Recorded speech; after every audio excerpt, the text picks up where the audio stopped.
مسلمانوں کو آپس میں محبتیں اختیار کرنی چاہیے، آپس میں الفتیں اختیار کرنی چاہیے۔ محبتوں کو پروان چڑھانا یہ اسلام کا کام ہے، یہ مسلمان کا کام ہے۔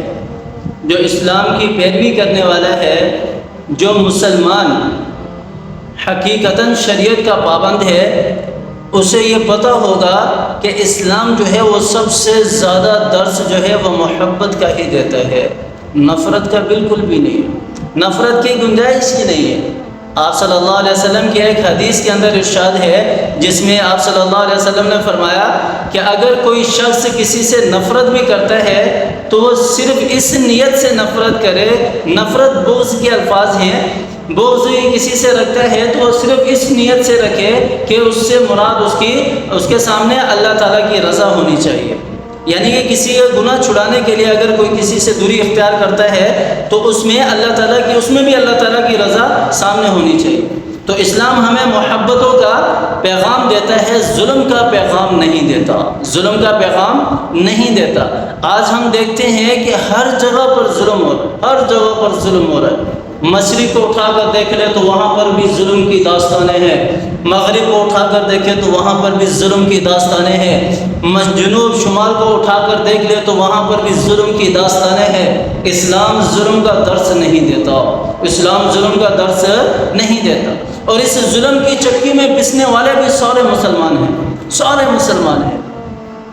دنیا کے جس کونے کو بھی اٹھا کر دیکھ لو، وہاں پر اگر کسی پر ظلم ہو رہا ہے تو وہ مسلمان ہے جس پر ظلم ہو رہا ہے۔ فلسطین ہمارے سامنے ہے، اسی طرح مشرق کے ممالک ہمارے سامنے ہیں کہ کس طرح مسلمانوں کے اوپر ظلم ہوا، کس طرح ان کے ساتھ ظلم بربریت والا معاملہ کیا جا رہا ہے۔ حالانکہ آپ صلی اللہ علیہ وسلم کی حدیث ہے، آپ صلی اللہ علیہ وسلم کی حدیث ہے کہ الظلم ظلمات یوم القیامہ، کہ جو ظلم کرنے والے ہیں یہ نہ سمجھیں کہ ہم ظلم کر لیں گے اور بس ختم، یہ ظلم سارا کا سارا اندھیرے کی صورت میں کل قیامت والے دن اس شخص کے ساتھ ہوگا جو دنیا میں ظلم کرنے والا ہے، جو دنیا میں ظلم کرنے والا ہے۔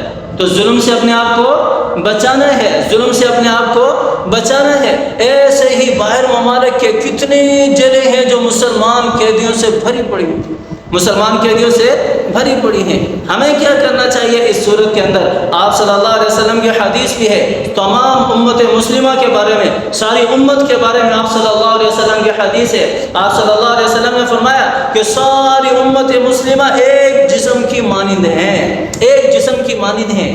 کیا مطلب ایک جسم کی مانند ہے؟ کہ اگر جسم کے کسی حصے پر چوٹ لگتی ہے تو پورا جسم درد کے اندر ہوتا ہے نہیں بھی ہوتا؟ میری انگلی پر اگر چوٹ لگ جائے، آپ کی انگلی پر اگر چوٹ لگ جائے تو آپ کے جسم کو سکون ملے گا؟ نہیں ملے گا، نہیں ملے گا۔ تو آپ صلی اللہ علیہ وسلم نے فرمایا کہ ساری امت مسلمہ اسی طرح ایک جسم کی مانند ہے۔ اگر مغرب میں رہنے والے مسلمان کو کوئی تکلیف پہنچتی ہے، اس کے اوپر اگر ظلم ہوتا ہے تو مشرق میں رہنے والا مسلمان آرام سے نہیں بیٹھ سکتا، آرام سے نہیں بیٹھ سکتا، اسے درد ہونا چاہیے، اسے وہاں مشرق میں درد ہونا چاہیے۔ اور اسی طرح شمال میں رہنے والے مسلمان پر اگر کوئی ظلم ہوتا ہے یا تکلیف پہنچائی جاتی ہے تو جنوب میں رہنے والے جو مسلمان ہیں اس کو آرام سے نہیں بیٹھنا چاہیے۔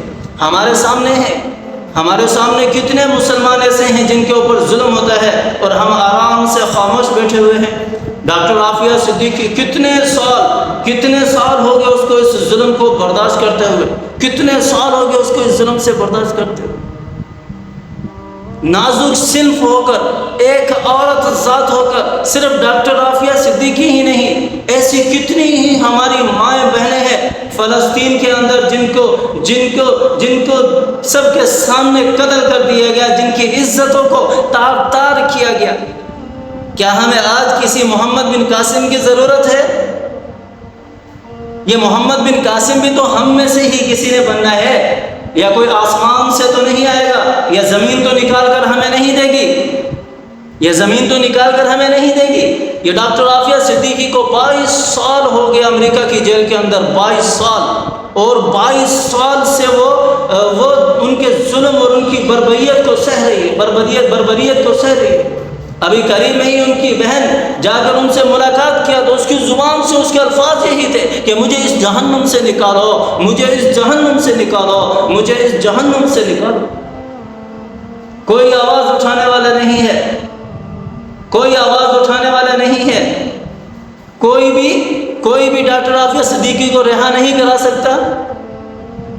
جس کے اندر ہمت ہے اس کو آگے آنا چاہیے، جس کے اندر ہمت ہے اس کو آگے آنا چاہیے۔ ہاں، جس کے اندر ہمت نہیں ہے، جو یعنی کہ نہ وہاں تک جا سکتا ہے، نہ اس کے پاس اتنے وسائل ہیں کہ وہ کوئی وسیلہ اختیار کرے اس کی رہائی کے لیے، تو کم از کم وہ اتنا تو کر سکتا ہے نا کہ یہاں بیٹھ کر اس کے لیے دعائیں مانگے، تو اس کے لیے دعائیں تو مانگ سکتے ہیں نا۔ اور اسی طرح باقی بھی جتنی امت مسلمہ کے افراد جو قید ہیں ان کے لیے بھی دعائیں مانگے، اللہ تعالیٰ ان کو بھی رہائی نصیب فرمائے، اللہ تعالیٰ ظلم و بربریت سے انہیں بھی نجات عطا فرمائے۔